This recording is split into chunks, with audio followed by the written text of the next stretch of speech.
पोंगल के पवित्र दिन तमिलनाडु के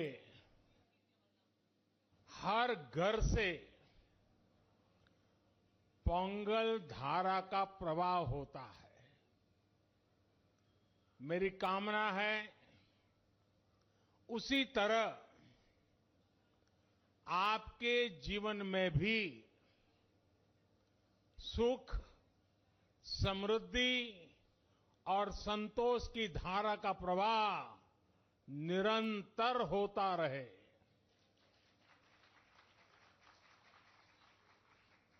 कल ही देश ने लोहड़ी का पर्व धूमधाम से मनाया है। कुछ लोग आज मकर संक्रमण उत्तरायण मना रहे हैं, कुछ लोग शायद कल मनाएंगे।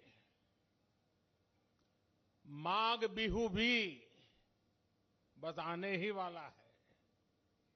मैं इन सभी पर्वों की सभी देशवासियों को बहुत बहुत बधाई देता हूं, शुभकामनाएं देता हूं। साथियों, यहां मुझे मेरे कई परिचित चेहरे नजर आ रहे हैं। पिछले साल भी हम सब तमिल पुथांडु के अवसर पर यहां मिल चुके हैं। मैं मुरुगन जी को धन्यवाद देता हूं कि उन्होंने मुझे इस अद्भुत आयोजन का हिस्सा बनने का अवसर दिया। ये ऐसा है जैसे मैं अपने परिवार और दोस्तों के साथ कोई उत्सव मना रहा हूं। साथियों, संत तिरुवल्लुवर ने कहा है, तल्ला विलयुलुम तक्कारुम तालिवल्ला चेवरुम सेवर्द नाडु, यानी अच्छी फसल, पढ़े लिखे व्यक्ति और ईमानदार व्यापारी, ये तीनों मिलकर राष्ट्र निर्माण करते हैं। तिरुवल्लुवर जी ने पॉलिटिशियन का उल्लेख नहीं किया है। ये हम सबको संदेश है। पोंगल पर्व में ताजी फसल को भगवान के चरणों में समर्पित करने की परंपरा है।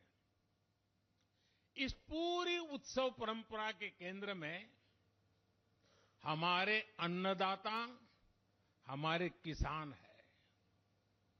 और वैसे भी भारत का हर त्योहार किसी न किसी रूप में गांव से, किसानी से, फसल से जुड़ा हुआ होता है। मुझे याद है पिछली बार हमने इस बारे में भी चर्चा की थी कि कैसे हमारे मिलेट्स या श्री अन्न तमिल संस्कृति से जुड़े हुए हैं।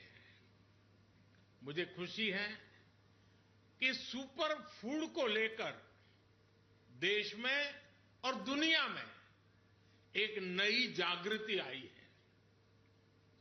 हमारे बहुत सारे नौजवान मिलेट्स, श्री अन्न को लेकर नए स्टार्टअप शुरू कर रहे हैं और ये स्टार्टअप्स आज बहुत पॉपुलर हो रहे हैं।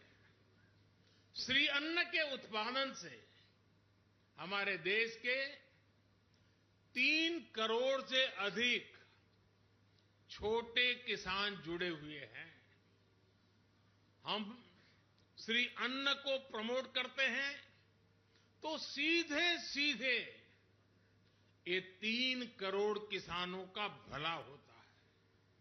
साथियों, पोंगल के अवसर पर तमिल महिलाएं अपने घर के बाहर कोलम बनाती है। सबसे पहले वो आटे का इस्तेमाल करके जमीन पर कई डॉट्स बनाती है और एक बार जब सारे डॉट्स बन जाते हैं तो हर एक का एक अलग महत्व होता है। ये तस्वीर ही मन लुभाने वाली होती है, लेकिन कोलम का असली रूप तब और वैभवशाली हो जाता है जब ये सभी डॉट्स मिला दिए जाते हैं और बड़ी कलाकृति बनाकर इसमें रंग भरा जाता है। हमारा देश और उसकी विविधता भी कोलम के जैसी है। जब देश का कोना कोना एक दूसरे से भावात्मक रूप से जुड़ता है तो हमारी शक्ति एक अलग रूप दिखाती है। पोंगल का पर्व भी एक ऐसा ही पर्व है जो एक भारत श्रेष्ठ भारत की राष्ट्र भावना को दर्शाता है। बीते समय में काशी तमिल संगमम और सौराष्ट्र तमिल संगमम अत्यंत महत्वपूर्ण परंपरा शुरू हुई है और उसमें भी ये भाव प्रकट होता है, ये भावना दिखती है। इन सभी आयोजनों में बहुत बड़ी संख्या में हमारे तमिल भाई बहन उत्साह से हिस्सा लेते हैं। साथियों, एकता की यही भावना 2047 तक विकसित भारत के निर्माण की सबसे बड़ी शक्ति है, सबसे बड़ी पूंजी है। आपको याद होगा, लाल किले से मैंने जिस पंच प्राण का आह्वान किया है उसका प्रमुख तत्व देश की एकता को ऊर्जा देना है, देश की एकता को मजबूत करना है। पोंगल के इस पावन पर्व पर हमें देश की एकता को सशक्त करने का संकल्प दोहराना है। साथियों, आज यहां मुझे बताया गया बहुत से कलाकार और जाने-माने कलाकार, गणमान्य कलाकार अपनी प्रस्तुति के लिए तैयार है। आप सब भी इंतजार करते होंगे, मैं भी इंतजार करता हूं। ये सभी कलाकार राजधानी दिल्ली में तमिलनाडु को जीवंत बनाने वाले हैं।